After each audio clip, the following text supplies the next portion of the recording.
नमस्कार दर्शक बंधु आज क्लास को आपण मानक स्वागत। आज क्लास रे आंभे माने प्राचीन ओडिया गद्य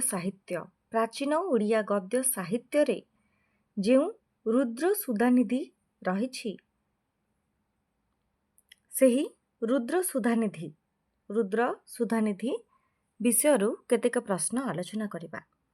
एबे चलो देखिबा कौन सब प्रश्न रही एवं यार उत्तर गुड़िक कौन हेब। आज प्रथम प्रश्न हेउछि रुद्र सुधानिधि रचयिता किए? रुद्र सुधानिधि रचयिता किए? ऑप्शन रही क कपिलेश्वर विद्याभूषण, ख नारायणानंद अवधूत स्वामी, ग मार्कंड दास, घ नारायण विद्याभूषण। यार सठिक उत्तर हेउछि ऑप्शन ख नारायणानंद अवधूत स्वामी।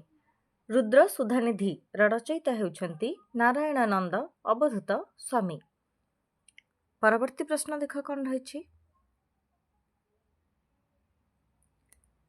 रुद्र सुधानिधिर नायकंक नाम कौन? रुद्र सुधानिधिर नायकंक नाम कौन? ऑप्शन रही क रुद्र सुधानिधि, ख अविद्या मृत संजीवनी, ग का, घ गुणनिधन। यार सठिक उत्तर हेउछि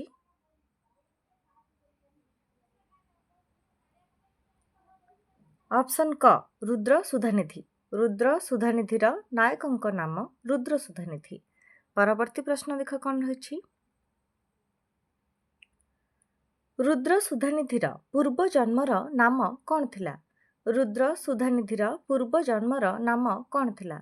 ऑप्शन रही क जोगीनंद, ख अभिनव चैतन्य, ग चैतन्य प्रसाद, घ नंद प्रसाद। यार सठिक उत्तर हेउछि ऑप्शन ख अभिनव चैतन्य। रुद्र सुधानिधिर पूर्व जन्मर नाम थिला अभिनव चैतन्य। परवर्ती प्रश्न देख कौन रही। रुद्र सुधानिधि ग्रंथर नायिका नाम कौन? रुद्र सुधानिधि ग्रंथर नायिका नाम कौन? ऑप्शन रही क अविद्यामृत संजीवनी, ख चंद्रकला, ग प्रेमालोचना, घ प्रेमकला। यार सठिक उत्तर हेउछि ऑप्शन क अविद्या मृत संजीवनी। रुद्र सुधानिधि ग्रंथर नायिका नाम हेउछि अविद्या मृत संजीवनी।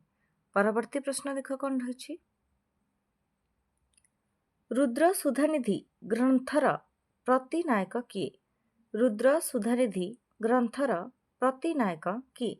ऑप्शन रही क गुणनिधन, ख जोगानंद, ग कामानंद, घ ज्ञानानंद। यार सठिक उत्तर हेउछि ऑप्शन ग कामानंद। रुद्र सुधानिधि ग्रंथर प्रतिनायक हेउछि कामानंद। परवर्ती प्रश्न देख कौन रही।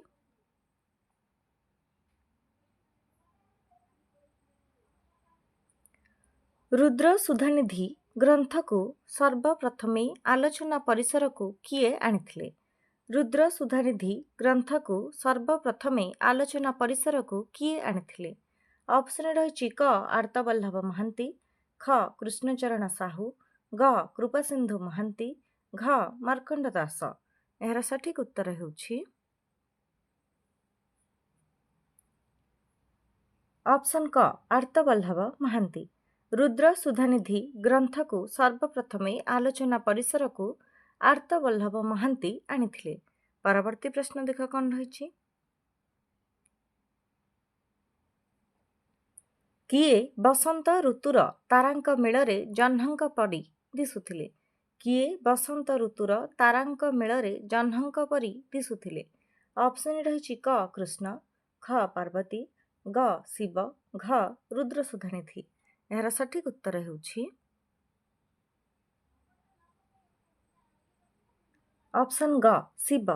शिव बसंत ऋतुर तारांक मेଳରେ जह्नंक परी दिसुथिले।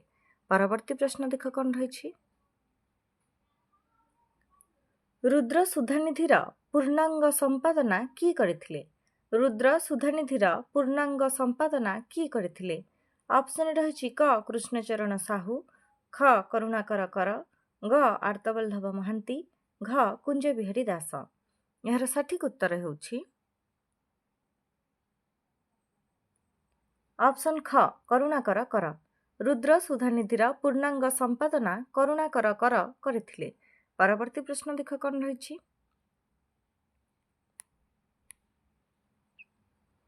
ରୁଦ୍ର ସୁଧାନିଧିର ପ୍ରଥମ ମୁଦ୍ରଣ କେବେ ହୋଇଥିଲା? ରୁଦ୍ର ସୁଧାନିଧିର ପ୍ରଥମ ମୁଦ୍ରଣ କେବେ ହୋଇଥିଲା? ଅପସନ୍ ରହିଛି କ 1980, ଖ 1965, ଗ 1950, ଘ 1942।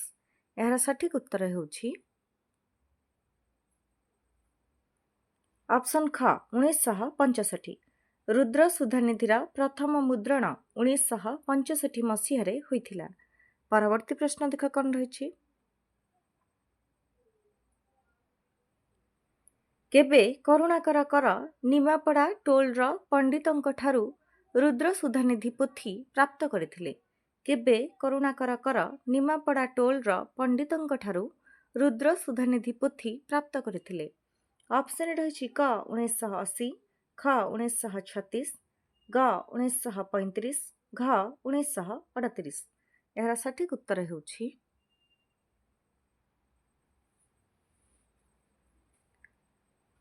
ଖ 1936।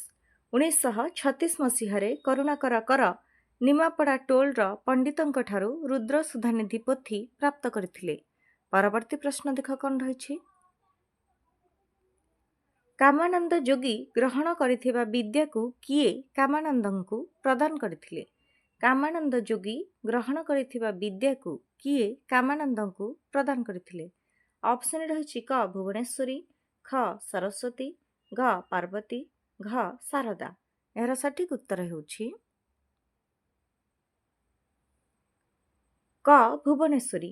କାମାନନ୍ଦ ଯୋଗୀ ଗ୍ରହଣ କରିଥିବା ବିଦ୍ୟାକୁ ଭୁବନେଶ୍ୱରୀ କାମାନନ୍ଦଙ୍କୁ ପ୍ରଦାନ କରିଥିଲେ। ପରବର୍ତ୍ତୀ ପ୍ରଶ୍ନ ଦେଖ କ'ଣ ରହିଛି।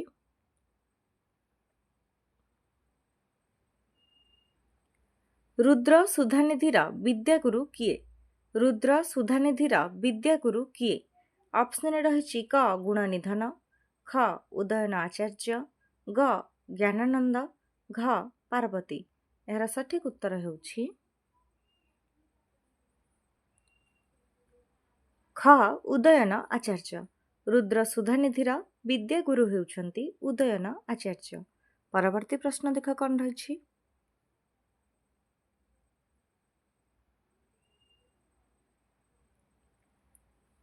ମାନ ସରୋବର କୂଳବର୍ତ୍ତୀ କୈଳାସ ପର୍ବତରେ ସିଦ୍ଧ ରୁଦ୍ରଗଣଙ୍କ ମେଳରେ କିଏ ପାର୍ବତୀଙ୍କ ସହିତ ବିହରଣ କରୁଥିଲେ? ମାନ ସରୋବର କୂଳବର୍ତ୍ତୀ କୈଳାସ ପର୍ବତରେ ସିଦ୍ଧ ରୁଦ୍ରଗଣଙ୍କ ମେଳରେ କିଏ ପାର୍ବତୀଙ୍କ ସହିତ ବିହରଣ କରୁଥିଲେ? ଅପସନ୍ ରହିଛି କ ଚନ୍ଦ୍ରଶେଖର ମହାଦେବ, ଖ କପିଳେଶ୍ୱର ମହାଦେବ, ଗ କାମାଙ୍ଗନାଶନ ମହାଦେବ, ଘ ଯୋଗାସନ ମହାଦେବ। ଏହାର ସଠିକ ଉତ୍ତର ହେଉଛି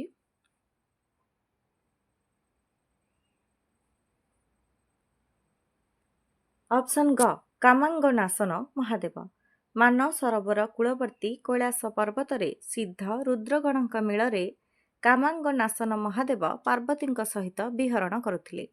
ପରବର୍ତ୍ତୀ ପ୍ରଶ୍ନ ଦେଖ କ'ଣ ରହିଛି। ଶୈଳସୂତା କିଏ?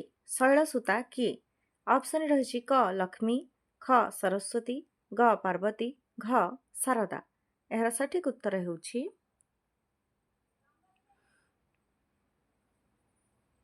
ଅପସନ୍ ଗ ପାର୍ବତୀ।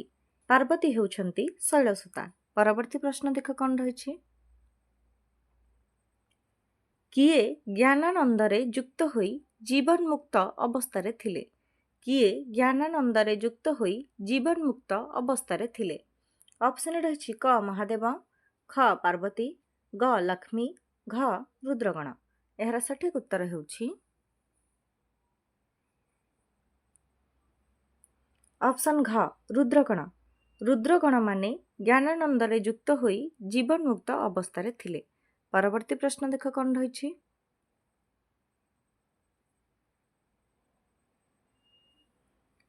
ମାତା ପାର୍ବତୀ କେଉଁ କ୍ରୀଡ଼ା ମାଧ୍ୟମରେ ଧ୍ୟାନରେ ଏକ ସୁନ୍ଦରୀ କନ୍ୟାକୁ ଆବିର୍ଭୂତ କଲେ?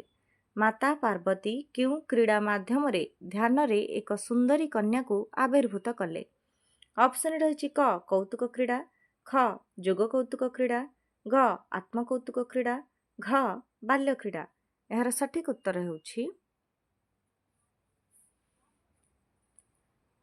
ଅପସନ୍ ଗ ଆତ୍ମକୌତୁକ କ୍ରୀଡ଼ା। ମାତା ପାର୍ବତୀ ଆତ୍ମକୌତୁକ କ୍ରୀଡ଼ା ମାଧ୍ୟମରେ ଧ୍ୟାନରେ ଏକ ସୁନ୍ଦରୀ କନ୍ୟାକୁ ଆବିର୍ଭୂତ କଲେ। ପରବର୍ତ୍ତୀ ପ୍ରଶ୍ନ ଦେଖ କ'ଣ ରହିଛି। କିଏ ଧ୍ୟାନରେ ମଦ ସଞ୍ଜୀବନୀ କନ୍ୟକା ଜାତ କରିଥିଲେ? କିଏ ଧ୍ୟାନରେ ମଦ ସଞ୍ଜୀବନୀ କନ୍ୟକା ଜାତ କରିଥିଲେ? ଅପସନ୍ ରହିଛି କ ପାର୍ବତୀ, ଖ ମହାଦେବ, ଘ ଭୁବନେଶ୍ୱରୀ, ଘ ସରସ୍ୱତୀ। ଏହାର ସଠିକ୍ ଉତ୍ତର ହେଉଛି ଅପସନ୍ କ ପାର୍ବତୀ।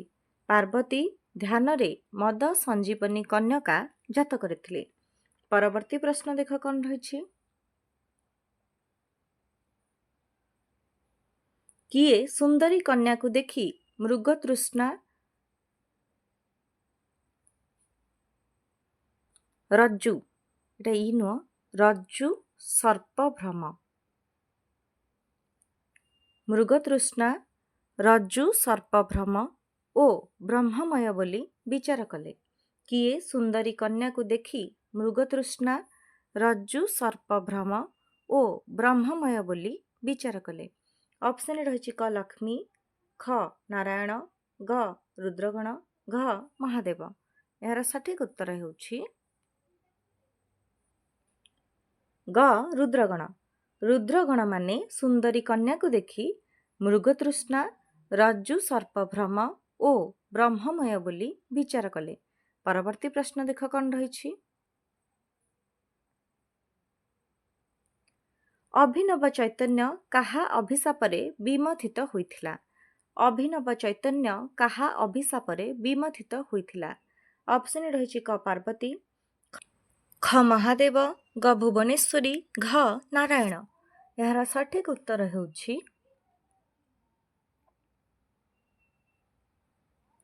ଅପସନ୍ ଖ ମହାଦେବ। ଅଭିନବ ଚୈତନ୍ୟ ମହାଦେବଙ୍କ ଅଭିଶାପରେ ବିମଥିତ ହୋଇଥିଲା। ପରବର୍ତ୍ତୀ ପ୍ରଶ୍ନ ଦେଖ କ'ଣ ରହିଛି।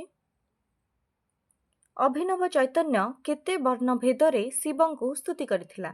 ଅଭିନବ ଚୈତନ୍ୟ କେତେ ବର୍ଣ୍ଣ ଭେଦରେ ଶିବଙ୍କୁ ସ୍ତୁତି କରିଥିଲା? ଅପସନ୍ ରହିଛି କ 16 ବର୍ଣ୍ଣ, ଖ 14 ବର୍ଣ୍ଣ, ଗ 65 ବର୍ଣ୍ଣ, ଘ 7 ବର୍ଣ୍ଣ। ଏହାର ସଠିକ୍ ଉତ୍ତର ହେଉଛି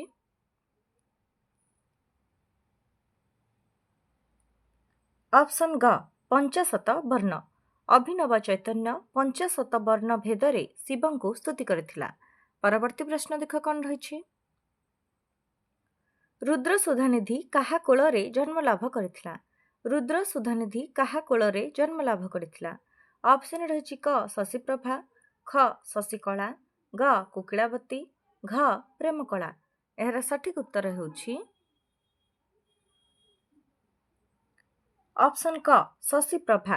ରୁଦ୍ର ସୁଧାନିଧି ଶଶିପ୍ରଭାଙ୍କ କୋଳରେ ଜନ୍ମ ଲାଭ କରିଥିଲା। ପରବର୍ତ୍ତୀ ପ୍ରଶ୍ନ ଦେଖ କ'ଣ ରହିଛି। ରୁଦ୍ର ସୁଧାନିଧିର ପିତା କିଏ? ରୁଦ୍ର ସୁଧାନିଧିର ପିତା କିଏ? ଅପସନ୍ ରହିଛି କ ଅନଙ୍ଗ ବିଦ୍ୟାଧର, ଖ ଅନଙ୍ଗ ପଦ୍ମାକର, ଗ ଧର୍ମଧ୍ୱଜ, ଘ ପଦ୍ମାକର। ଏହାର ସଠିକ୍ ଉତ୍ତର ହେଉଛି ଅପସନ୍ ଖ ଅନଙ୍ଗ ପଦ୍ମାକର। ରୁଦ୍ର ସୁଧାନିଧିର ପିତା ଥିଲେ ଅନଙ୍ଗ ପଦ୍ମାକର। ପରବର୍ତ୍ତୀ ପ୍ରଶ୍ନ ଦେଖ କ'ଣ ରହିଛି।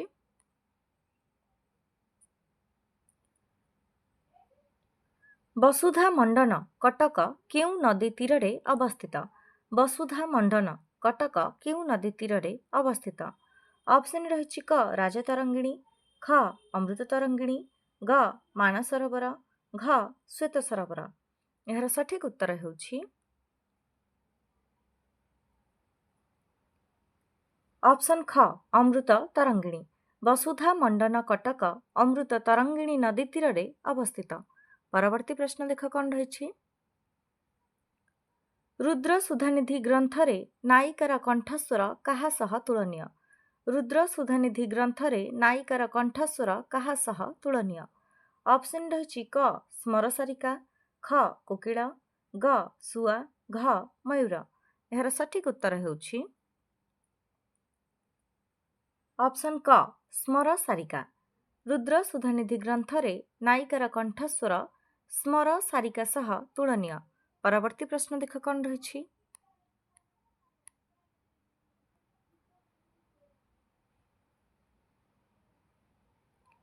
ଅଭିନବ ଚୈତନ୍ୟ କେଉଁ ଯୋଗ ବଳରେ ମହାରାଣୀ ଶଶୀପ୍ରଭାଙ୍କ ଗର୍ଭରେ ପ୍ରବେଶ କରିଥିଲା? ଅଭିନବ ଚୈତନ୍ୟ କେଉଁ ଯୋଗ ବଳରେ ମହାରାଣୀ ଶଶୀପ୍ରଭାଙ୍କ ଗର୍ଭରେ ପ୍ରବେଶ କରିଥିଲା? ଅପସନ୍ ରହିଛି କ ଅମୋଘ ଧାତୁ ଯୋଗ, ଖ ତାରକ ଧାତୁ ଯୋଗ, ଗ ମାୟା ବିଦ୍ୟା ଯୋଗ, ଘ ଅନ୍ତଃ ପ୍ରବିଷ୍ଟ ଯୋଗ। ଏହାର ସଠିକ୍ ଉତ୍ତର ହେଉଛି ଅପସନ୍ ଖ ତାରକ ଧାତୁ ଯୋଗ। ଅଭିନବ ଚୈତନ୍ୟ ତାରକ ଧାତୁ ଯୋଗ ବଳରେ ମହାରାଣୀ ଶଶୀପ୍ରଭାଙ୍କ ଗର୍ଭରେ ପ୍ରବେଶ କରିଥିଲା। ପରବର୍ତ୍ତୀ ପ୍ରଶ୍ନ ଦେଖ କ'ଣ ରହିଛି। ଅବଧୂତ ରାଣୀଙ୍କ ଗର୍ଭରେ କିଏ ରହିଥିବାର ରାଜାଙ୍କୁ କହିଲେ? ଅବଧୂତ ରାଣୀଙ୍କ ଗର୍ଭରେ କିଏ ରହିଥିବାର ରାଜାଙ୍କୁ କହିଲେ? ଅପସନ୍ ରହିଛି କ ଜ୍ଞାନୀ ପୁରୁଷ, ଖ ଧ୍ୟାନୀ ପୁରୁଷ, ଗ ଯୋଗେନ୍ଦ୍ର ପୁରୁଷ, ଘ ଆତ୍ମଜ୍ଞାନୀ ପୁରୁଷ। ଏହାର ସଠିକ୍ ଉତ୍ତର ହେଉଛି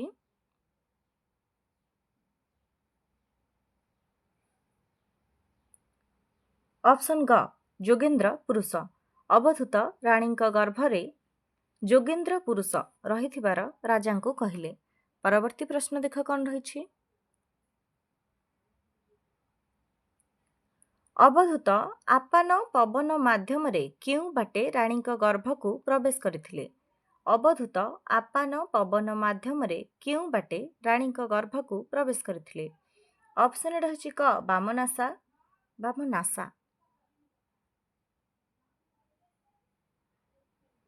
ଖ ଦକ୍ଷିଣ ନାସା, ଗ ଦକ୍ଷିଣ କର୍ଣ୍ଣ, ଘ ମୁଖ। ଏହାର ସଠିକ୍ ଉତ୍ତର ହେଉଛି ଅପସନ୍ ଗ ଦକ୍ଷିଣ କର୍ଣ୍ଣ। ଅବଧୂତ ଆପାନ ପବନ ମାଧ୍ୟମରେ ଦକ୍ଷିଣ କର୍ଣ୍ଣ ବାଟେ ରାଣୀଙ୍କ ଗର୍ଭକୁ ପ୍ରବେଶ କରିଥିଲେ। ପରବର୍ତ୍ତୀ ପ୍ରଶ୍ନ ଦେଖ କ'ଣ ରହିଛି। ଗର୍ଭସ୍ଥ ଶିଶୁ ଅବଧୂତଙ୍କୁ ଉପଦେଶ ଦେଇ ନିଷ୍କାମ କର୍ମରେ କାହାର ଭକ୍ତି କରିବାକୁ କହିଥିଲେ? ଗର୍ଭସ୍ଥ ଶିଶୁ ଅବଧୂତଙ୍କୁ ଉପଦେଶ ଦେଇ ନିଷ୍କାମ କର୍ମରେ କାହାର ଭକ୍ତି କରିବାକୁ କହିଥିଲେ? ଅପସନ୍ ରହିଛି କ ବାସୁଦେବ, ଖ ପାର୍ବତୀ, ଗ ମହାଦେବ, ଘ ଲକ୍ଷ୍ମୀ। ଏହାର ସଠିକ୍ ଉତ୍ତର ହେଉଛି ଅପସନ୍ କ ବାସୁଦେବ। ଗର୍ଭସ୍ଥ ଶିଶୁ ଅବଧୂତଙ୍କୁ ଉପଦେଶ ଦେଇ ନିଷ୍କାମ କର୍ମରେ ବାସୁଦେବଙ୍କୁ ଭକ୍ତି କରିବାକୁ କହିଥିଲେ। ପରବର୍ତ୍ତୀ ପ୍ରଶ୍ନ ଦେଖ କ'ଣ ରହିଛି।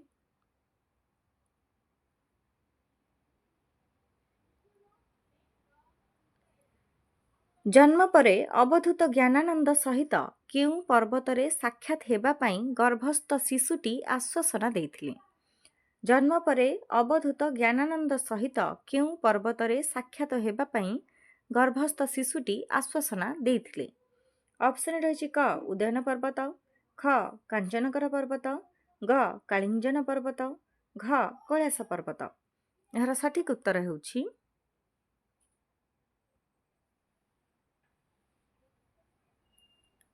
ଅପସନ୍ ଗ କାଳିଞ୍ଜନ ପର୍ବତ। ଜନ୍ମ ପରେ ଅବଧୂତ ଜ୍ଞାନାନନ୍ଦ ସହିତ କାଳିଞ୍ଜନ ପର୍ବତରେ ସାକ୍ଷାତ ହେବା ପାଇଁ ଗର୍ଭସ୍ଥ ଶିଶୁଟି ଆଶ୍ୱାସନା ଦେଇଥିଲେ। ପରବର୍ତ୍ତୀ ପ୍ରଶ୍ନ ଦେଖ କ'ଣ ରହିଛି।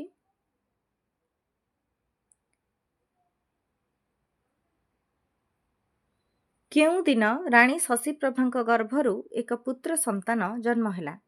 କେଉଁଦିନ ରାଣୀ ଶଶୀପ୍ରଭାଙ୍କ ଗର୍ଭରୁ ଏକ ପୁତ୍ର ସନ୍ତାନ ଜନ୍ମ ହେଲା? ଅପସନ୍ ରହିଛି କ ବୈଶାଖ ଶୁକ୍ଳ ତ୍ରୟୋଦଶୀ, ଖ ମାଘ ଶୁକ୍ଳ ଏକାଦଶୀ, ଗ ଶ୍ରାବଣ କୃଷ୍ଣ ତ୍ରୟୋଦଶୀ, ଘ ବୈଶାଖ ଶୁକ୍ଳ ଏକାଦଶୀ। ଏହାର ସଠିକ୍ ଉତ୍ତର ହେଉଛି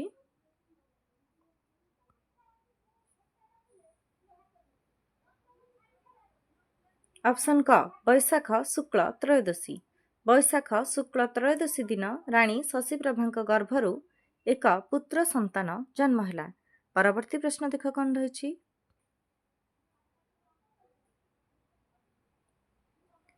विधातार विधानକୁ अस्वीकार କରି ଜନ୍ମସ୍ଥ ଶିଶୁମାନଙ୍କୁ ପାଲଟାଇ ଦେଇ କୌତୁକ ଦେଖିବା କାହାର କାମ? ବିଧାତାର ବିଧାନକୁ ଅସ୍ୱୀକାର କରି ଜନ୍ମସ୍ଥ ଶିଶୁମାନଙ୍କୁ ପାଲଟାଇ ଦେଇ କୌତୁକ ଦେଖିବା କାହାର କାମ? ଅପସନ୍ ରହିଛି କ ଅବଧୂତ ଜ୍ଞାନାନନ୍ଦ, ଖ ସୂତକ ହରିଣୀ, ଗ କାମାନନ୍ଦ, ଘ ଅନିଳ ଖେଚର। ଏହାର ସଠିକ ଉତ୍ତର ହେଉଛି ଅପସନ୍ ଖ ସୂତକ ହରିଣୀ। ବିଧାତାର ବିଧାନକୁ ଅସ୍ୱୀକାର କରି ଜନ୍ମସ୍ଥ ଶିଶୁମାନଙ୍କୁ ପାଲଟାଇ ଦେଇ କୌତୁକ ଦେଖିବା ସୂତକ ହରିଣୀର କାମ। ପରବର୍ତ୍ତୀ ପ୍ରଶ୍ନ ଦେଖ କ'ଣ ରହିଛି। ଗର୍ଭସ୍ଥ ଶିଶୁକୁ ସୂତକ ହରିଣୀ କିଏ ବୋଲି ବିଚାର କଲା? ଗର୍ଭସ୍ଥ ଶିଶୁକୁ ସୂତକ ହରିଣୀ କିଏ ବୋଲି ବିଚାର କଲା? ଅପସନ୍ ରହିଛି କ ନାରାୟଣ ଭକ୍ତ, ଖ ବାସୁଦେବ ଭକ୍ତ, ଗ ମହାଦେବ ଭକ୍ତ, ଘ ବିଷ୍ଣୁ ଭକ୍ତ। ଏହାର ସଠିକ ଉତ୍ତର ହେଉଛି ଅପସନ୍ ଖ ବାସୁଦେବ ଭକ୍ତ। ଗର୍ଭସ୍ଥ ଶିଶୁକୁ ସୂତକ ହରିଣୀ ବାସୁଦେବ ଭକ୍ତ ବୋଲି ବିଚାର କଲା। ପରବର୍ତ୍ତୀ ପ୍ରଶ୍ନ ଦେଖ କ'ଣ ରହିଛି।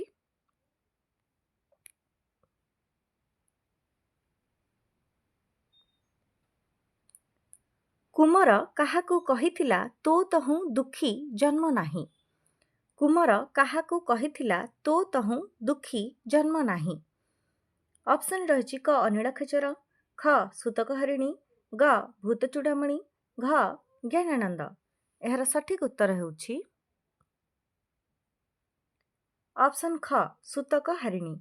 କୁମର ସୂତକ ହରିଣୀକୁ କହିଥିଲା ତୋ ତହୁଁ ଦୁଃଖୀ ଜନ୍ମ ନାହିଁ। ପରବର୍ତ୍ତୀ ପ୍ରଶ୍ନ ଦେଖ କ'ଣ ରହିଛି। ଅନଙ୍ଗ ପଦ୍ମାକର ପୁତ୍ରର ବିବାହ ନିମନ୍ତେ କାହାକୁ କନ୍ୟା ଖୋଜିବାକୁ ନିର୍ଦ୍ଦେଶ ଦେଲେ? ଅନଙ୍ଗ ପଦ୍ମାକର ପୁତ୍ରର ବିବାହ ନିମନ୍ତେ କାହାକୁ କନ୍ୟା ଖୋଜିବାକୁ ନିର୍ଦ୍ଦେଶ ଦେଲେ? ଅପସନ୍ ରହିଛି କ ଉଦୟନ, ଖ ଜ୍ଞାନାନନ୍ଦ, ଗ ବିବେକ ରତ୍ନାକର, ଘ ଯୋଗାନନ୍ଦ। ଏହାର ସଠିକ ଉତ୍ତର ହେଉଛି ଅପସନ୍ ଗ ବିବେକ ରତ୍ନାକର। ଅନଙ୍ଗ ପଦ୍ମାକର ପୁତ୍ରର ବିବାହ ନିମନ୍ତେ ବିବେକ ରତ୍ନାକରକୁ କନ୍ୟା ଖୋଜିବାକୁ ନିର୍ଦ୍ଦେଶ ଦେଲେ। ପରବର୍ତ୍ତୀ ପ୍ରଶ୍ନ ଦେଖ କ'ଣ ରହିଛି। କାମାନନ୍ଦର ସଖା କିଏ? କାମାନନ୍ଦର ସଖା କିଏ? ଅପସନ୍ ରହିଛି କ ସୂତକ ହରିଣୀ, ଖ ଭୂତ ଚୂଡ଼ାମଣି, ଅନିଳ ଖେଚର, ଗ ଗୁଣ ନିଧନ, ଘ ଅଭିନବ ଚୈତନ୍ୟ। ଏହାର ସଠିକ ଉତ୍ତର ହେଉଛି ଅପସନ୍ ଖ ଭୂତ ଚୂଡ଼ାମଣି, ଅନିଳ ଖେଚର। କାମାନନ୍ଦର ସଖା ହେଉଛି ଭୂତ ଚୂଡ଼ାମଣି, ଅନିଳ ଖେଚର। ପରବର୍ତ୍ତୀ ପ୍ରଶ୍ନ ଦେଖ କ'ଣ ରହିଛି। କିଏ ଭୂତ ପ୍ରେତ ତଥା ପିଶାଚ ଗଣଙ୍କ ସେନାପତି? କିଏ ଭୂତ ପ୍ରେତ ତଥା ପିଶାଚ ଗଣଙ୍କ ସେନାପତି? ଅପସନ୍ ରହିଛି କ କାମାନନ୍ଦ, ଖ ଅନିଳ ଖେଚର, ଗ ଅଭିନବ ଚୈତନ୍ୟ, ଘ ଗୁଣ ନିଧନ। ଏହାର ସଠିକ ଉତ୍ତର ହେଉଛି ଅପସନ୍ ଖ ଅନିଳ ଖେଚର। ଅନିଳ ଖେଚର ଭୂତ ପ୍ରେତ ତଥା ପିଶାଚ ଗଣଙ୍କ ସେନାପତି। ପରବର୍ତ୍ତୀ ପ୍ରଶ୍ନ ଦେଖ କ'ଣ ରହିଛି।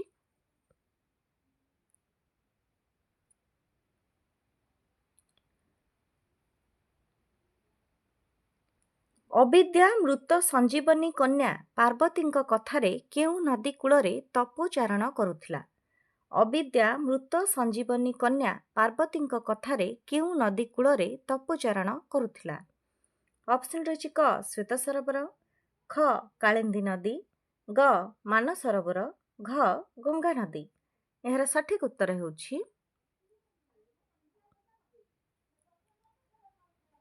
ଅପସନ୍ ଗ ମାନସରୋବର। ଅବିଦ୍ୟା ମୃତ ସଞ୍ଜୀବନୀ କନ୍ୟା ପାର୍ବତୀଙ୍କ କଥାରେ ମାନସରୋବର ନଦୀ କୂଳରେ ତପୋଚାରଣ କରୁଥିଲା। ପରବର୍ତ୍ତୀ ପ୍ରଶ୍ନ ଦେଖ କ'ଣ ରହିଛି। କିଏ କହିଥିଲେ ଅବଶ୍ୟ ମାତାର ତହୁଁ ଯୁବା ଝିଅ ଶୋଭା ପାଉ?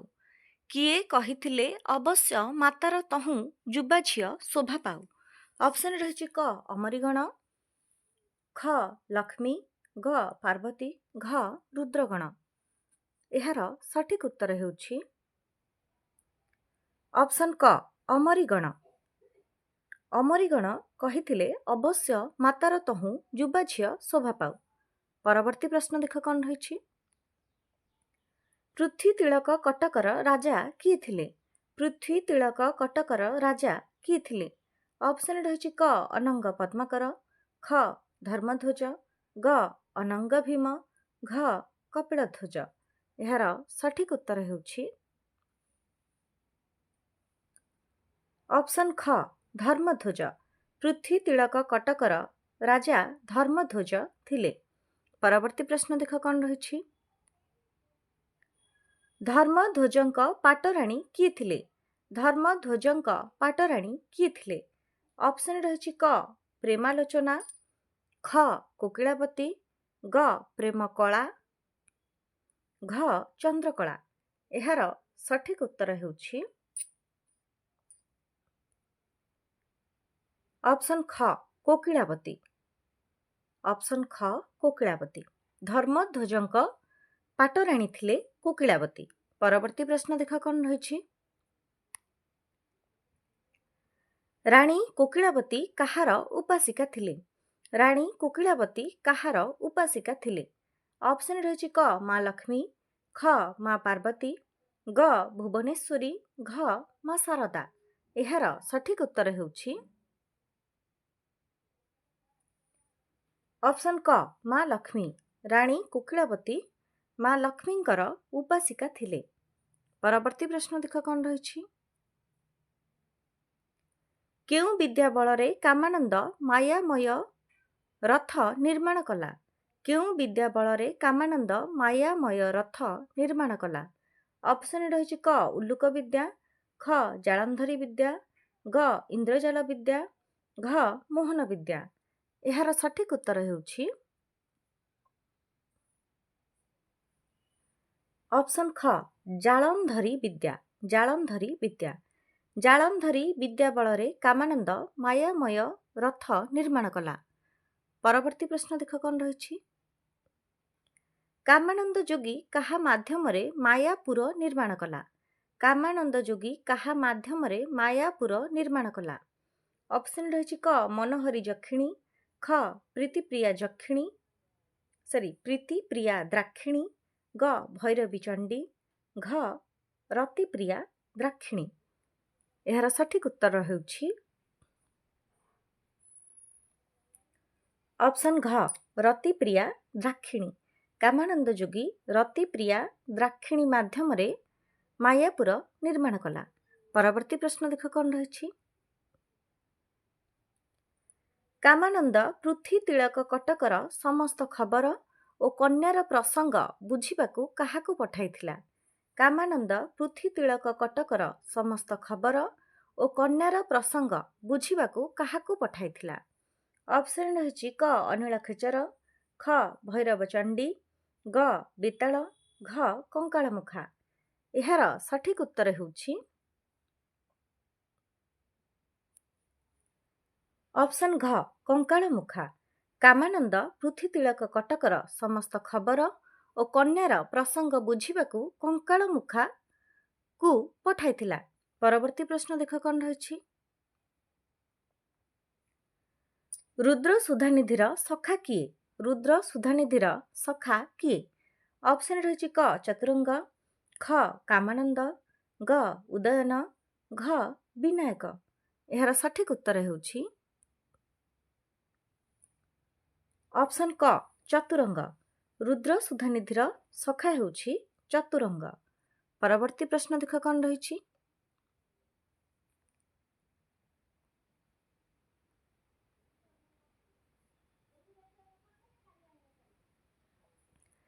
କାଳେ କାଳେ ସିଦ୍ଧ ଯୋଗୀନ୍ଦ୍ର ପୁରୁଷମାନେ ମାନବ କଲ୍ୟାଣ ପାଇଁ ମାନବ ସଙ୍ଗ ଲାଗି ଇଚ୍ଛା ପ୍ରକାଶ କରନ୍ତି ବୋଲି କିଏ ରାଜାଙ୍କୁ କହିଥିଲା? କାଳେ କାଳେ ସିଦ୍ଧ ଯୋଗୀନ୍ଦ୍ର ପୁରୁଷମାନେ ମାନବ କଲ୍ୟାଣ ପାଇଁ ମାନବ ସଙ୍ଗ ଲାଗି ଇଚ୍ଛା ପ୍ରକାଶ କରନ୍ତି ବୋଲି କିଏ ରାଜାଙ୍କୁ କହିଥିଲା? ଅପସନ୍ ରହିଛି କ ଅନିଳ ଖେଚର, ଖ ସୂତକ ହାରିଣୀ, ଗ କାମାନନ୍ଦ, ଘ କଙ୍କାଳମୁଖା। ଏହାର ସଠିକ ଉତ୍ତର ହେଉଛି ଅପସନ୍ ଗ କାମାନନ୍ଦ। କାଳେ କାଳେ ସିଦ୍ଧ ଯୋଗୀନ୍ଦ୍ର ପୁରୁଷମାନେ ମାନବ କଲ୍ୟାଣ ପାଇଁ ମାନବ ସଙ୍ଗ ଲାଗି ଇଚ୍ଛା ପ୍ରକାଶ କରନ୍ତି ବୋଲି କାମାନନ୍ଦ ରାଜାଙ୍କୁ କହିଥିଲା। ପରବର୍ତ୍ତୀ ପ୍ରଶ୍ନ ଦେଖ କ'ଣ ରହିଛି। ରୁଦ୍ର ସୁଧାନିଧି ଗ୍ରନ୍ଥ କେତୋଟି ଅଂଶରେ ବିଭକ୍ତ? ରୁଦ୍ର ସୁଧାନିଧି ଗ୍ରନ୍ଥ କେତୋଟି ଅଂଶରେ ବିଭକ୍ତ? ଅପସନ୍ ରହିଛି କ 5 ଗୋଟି, ଖ 6 ଗୋଟି, ଗ 4 ଗୋଟି, ଘ 8 ଗୋଟି। ଏହାର ସଠିକ ଉତ୍ତର ହେଉଛି ଅପସନ୍ କ 5 ଗୋଟି। ରୁଦ୍ର ସୁଧାନିଧି ଗ୍ରନ୍ଥ 5 ଗୋଟି ଅଂଶରେ ବିଭକ୍ତ। ପରବର୍ତ୍ତୀ ପ୍ରଶ୍ନ ଦେଖ କ'ଣ ରହିଛି। ରୁଦ୍ର ସୁଧାନିଧି ଗ୍ରନ୍ଥ କେଉଁ ଭାଷାରେ ରଚିତ? ରୁଦ୍ର ସୁଧାନିଧି ଗ୍ରନ୍ଥ କେଉଁ ଭାଷାରେ ରଚିତ? ଅପସନ୍ ରହିଛି କ ଓଡ଼ିଆ, ଖ ସଂସ୍କୃତ, ଗ ଅପଭ୍ରଂଶ, ଘ ପ୍ରାକୃତ ଓଡ଼ିଆ। ଏହାର ସଠିକ ଉତ୍ତର ହେଉଛି ଅପସନ୍ ଘ ପ୍ରାକୃତ ଓଡ଼ିଆ। ରୁଦ୍ର ସୁଧାନିଧି ଗ୍ରନ୍ଥ ପ୍ରାକୃତ ଓଡ଼ିଆ ଭାଷାରେ ରଚିତ। ପରବର୍ତ୍ତୀ ପ୍ରଶ୍ନ ଦେଖ କ'ଣ ରହିଛି। ରୁଦ୍ର ସୁଧାନିଧିର ଜନ୍ମ ଗ୍ରନ୍ଥର କେଉଁ ଅଂଶରେ ରହିଛି? ରୁଦ୍ର ସୁଧାନିଧିର ଜନ୍ମ ଗ୍ରନ୍ଥର କେଉଁ ଅଂଶରେ ରହିଛି? ଅପସନ୍ ରହିଛି କ ପ୍ରଥମ, ଖ ଦ୍ୱିତୀୟ, ଗ ତୃତୀୟ, ଘ ଚତୁର୍ଥ। ଏହାର ସଠିକ ଉତ୍ତର ହେଉଛି ଗ ତୃତୀୟ। ରୁଦ୍ର ସୁଧାନିଧିର ଜନ୍ମ ଗ୍ରନ୍ଥର ତୃତୀୟ ଅଂଶରେ ରହିଛି। ପରବର୍ତ୍ତୀ ପ୍ରଶ୍ନ ଦେଖ କ'ଣ ରହିଛି। ପରବର୍ତ୍ତୀ ପ୍ରଶ୍ନ ବା ଆଜିର ଶେଷ ପ୍ରଶ୍ନ ହେଉଛି କାହାର ମାୟା ବଳରେ ଗାୟକ ମଧୁ ଓ ଗାୟିଣୀ ମାଳତୀ ରାଜସଭାରେ ପହଞ୍ଚିଥିଲେ? କାହାର ମାୟା ବଳରେ ଗାୟକ ମଧୁ ଓ ଗାୟିଣୀ ମାଳତୀ ରାଜସଭାରେ ପହଞ୍ଚିଥିଲେ? ଅପସନ୍ ରହିଛି କ ଉଦୟନ ଆଚାର୍ଯ୍ୟ, ଖ କାମାନନ୍ଦ, ଗ ଅନିଳ ଖେଚର, ଘ ଅଭିନବ ଚୈତନ୍ୟ। ଏହାର ସଠିକ ଉତ୍ତର ହେଉଛି ଅପସନ୍ ଖ କାମାନନ୍ଦ। କାମାନନ୍ଦର ମାୟା ବଳରେ ଗାୟକ ମଧୁ ଓ ଗାୟିଣୀ ମାଳତୀ ରାଜସଭାରେ ପହଞ୍ଚିଥିଲେ। ଏହା ଥିଲା ଆଜିର କ୍ଲାସ୍ର 50ଟି ପ୍ରଶ୍ନ। ଆର କ୍ଲାସ୍ରେ ଆମ୍ଭେମାନେ ଅନ୍ୟ ଏକ ବିଷୟରେ MCQ ଗୁଡ଼ିକ ଆଲୋଚନା କରିବା। ଆଜି ପାଇଁ ଏତିକି, ରହୁଛି। ନମସ୍କାର।